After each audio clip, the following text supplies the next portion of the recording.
Hello and welcome to Daily News Podcast on Mangalore today. Bringing you the latest developments, intriguing local stories, and the news that impacts you the most. Stay with us as we uncover what Mangalore is talking about today. In a tragic turn of events, the funeral of Akanksha Nair, a young aerospace employee who died under suspicious circumstances in Punjab, was held in Boliar, Dharmasthala today. Despite the pouring rain, hundreds gathered to bid her a final goodbye as her body was brought back to her family residence. Prominent dignitaries, including MLA Harish Punja and Bloc Congress President Nagesh Kumar, paid their respects. MLA Punja demanded a thorough investigation into Akanksha's death, stating that she was not one to take her own life. Akanksha's untimely demise has left her family and community in shock. The Karnataka Home Minister has been urged to press the Punjab government for a detailed probe into the incident. Akanksha's dreams of working abroad were cut short, and her parents' pursuit of justice continues as they suspect foul play in her death. The book Modepu, Contributions of Late Artists to Modern Art and Introduction by Kanara Trust has been honored with the prestigious Karnataka Lalithakala Academy Book Award for the year 2022 to 2023. This publication delves into the rich history of visual art in coastal Karnataka, highlighting the often overlooked legacies of 34 artists, including Pavanje Gopalakrishnaya and N.G. Pavanje. Jointly organized by Kanara Trust, Intac Mangaluru Chapter, and N.G. Pavanje Chair for Visual Arts of Mangalore University, the book was a culmination of a major curatorial initiative featuring exhibitions of artworks and archival materials. Authored by Dr. Janardhan Havanje with a foreword by H.A. Anil Kumar, the book stresses the importance of documenting regional art histories. Congrats to all involved in the research, design, and editing of this insightful volume. The Karnataka Lalithakala Academy Award will be presented at a ceremony on May 23rd in Bengaluru. In a recent incident in Puttur, an auto-rickshaw accident left residents in shock. The driver lost control of the vehicle, resulting in a collision with an electric pole and the auto-rickshaw overturning. Thankfully, the driver sustained only minor injuries and narrowly escaped a life-threatening situation. The accident occurred around 10:30 p.m. near Kalarpad in Aryapu village. The impact caused the electric wires to spark, leading to a slight tilt in the nearby electric pole. Authorities are investigating the circumstances that led to the accident. Stay tuned for updates on this developing story. In a tragic incident, the mortal remains of 22-year-old Akanksha Nair, who worked in the aerospace industry and passed away in Punjab after allegedly jumping off a college building, have been brought back to her hometown in Boliar, Dharmasthala.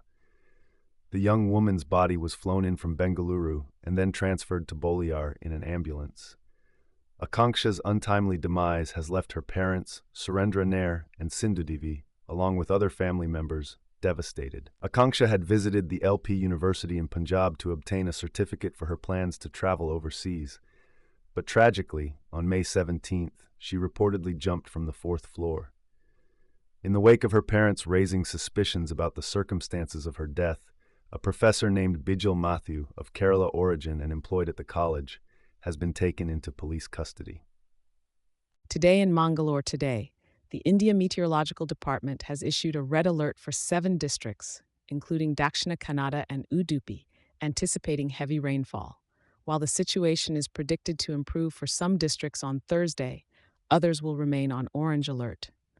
Furthermore, districts like Belagavi and Mysuru will be on orange alert for Wednesday. Additionally, several districts will be under a yellow alert for heavy rainfall. The IMD has also stated that temperatures may decrease by 2 to 3 degrees Celsius in the state in the next 5 days. Thunderstorms with lightning are expected in coastal Karnataka and other regions until May 26. Stay tuned to Mangalore today for further updates on these weather conditions. In a shocking incident in Vitla, a two-wheeler rider named Abu Bakr of Kadathila was critically injured after 2 heavily intoxicated men driving an Alto car crashed into his vehicle and another pickup at Paltaj. The reckless men attempted to escape without paying for fuel at a petrol bunk in BC Road. The culprits, speaking in Hindi and suspected to be from another state, are now in police custody. This incident serves as a reminder of the dangers of driving under the influence and the importance of road safety. Stay tuned to Mangalore today for further updates on this developing story. In an effort to conserve marine fish stocks, a 61-day annual marine fishing ban will be enforced in the coastal belt of Mangalore from June 1st to July 31st. The ban prohibits mechanized boats and traditional boats with engines above 10 HP, while allowing fishing with engines up to 10 HP. Those violating the ban will lose a 1-year diesel subsidy and face penalties under the Karnataka Marine Fishing Regulation Act 1986. The focus is on protecting fish populations, especially during their breeding season, to prevent overfishing. Officials suggest extending the ban to 3 months to boost fish production. The decline in marine fish catch in Dakshina Kannada is attributed to various factors like temperature rise, illegal fishing, and overfishing. Stakeholders call for sustainable practices to safeguard the marine fisheries sector and the livelihoods of fishermen. Tension escalated at Mangalore District Prison as clashes among undertrials entered the second day. In a disturbing incident, a group of prisoners in Barrack A attacked others while they were cooking, resulting in injuries and chaos.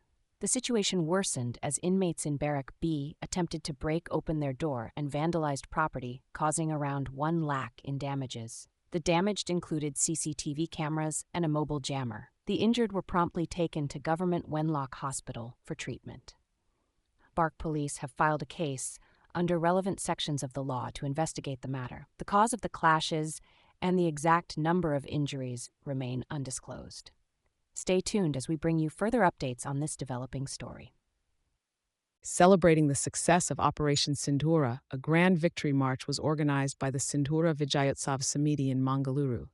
The procession, led by retired Navy officer Sudhir Pai, moved from PVS Circle to Lalbagh, followed by a public gathering at Karavalli Ground. Sudhir Pai hailed the operation as a crucial win for the Indian Armed Forces, urging pride in our military. The event saw the presence of various leaders, including Keshav Nandodi and writer Rashmi Samant.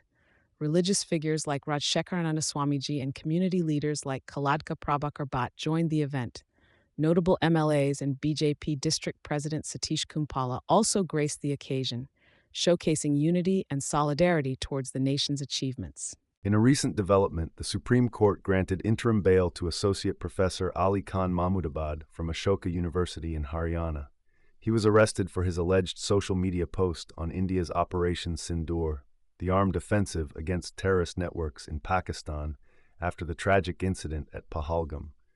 The court refused to stay the FIRs against him and ordered the formation of a special investigation team, SITE, to probe the matter. Mahmoodabad is restrained from making further online posts or speeches on the issue and has to surrender his passport. The court criticized his language, stating it could be insulting and humiliating. The professor was arrested for alleged comments endangering India's sovereignty. The State Women's Commission criticized his remarks towards women officers in the armed forces and promoting communal disharmony. Mahmoodabad's comments had sparked controversy, leading to his arrest and legal proceedings. In a major victory for security forces, more than 26 Naxalites were eliminated in a fierce encounter along the border of Narayanpur-Bijapur districts in Chhattisgarh.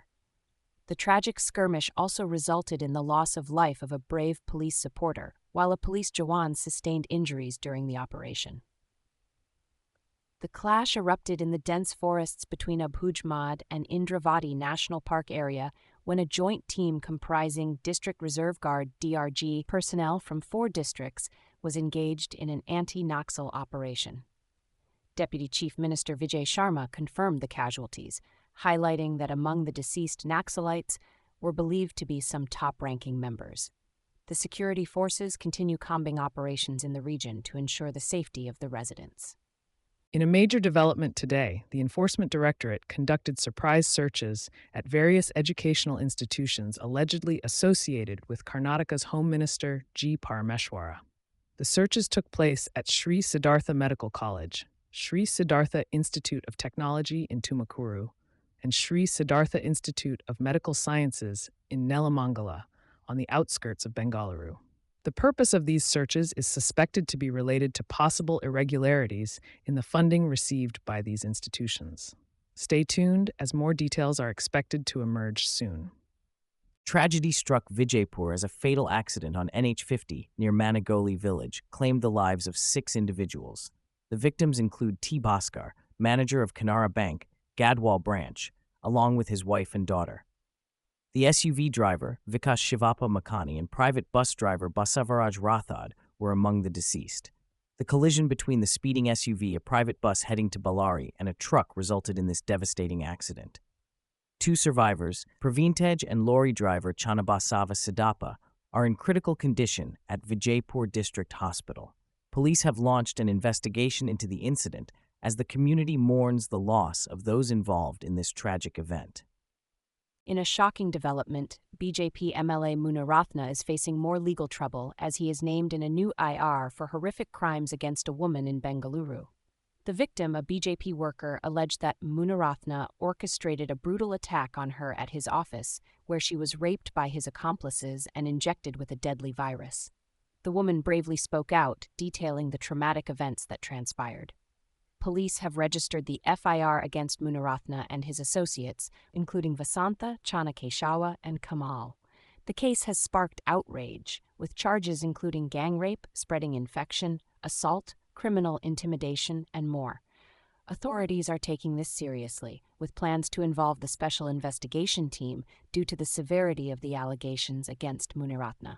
In a remarkable tribute to India's rich naval heritage, the Indian Navy is all set to welcome a unique addition, a stitched ship crafted by traditional boatmakers. This vessel, reminiscent of a 5th-century design seen in Ajanta cave paintings, will be inducted at a grand ceremony in Karwar. Built using ancient techniques like stitching wooden planks with ropes, this ship showcases a fusion of historical craftsmanship and modern expertise. Collaborating with the Indian Institute of Technology, Madras, the Navy aims to revive traditional maritime trade routes by sailing this vessel on a maiden voyage from Gujarat to Oman.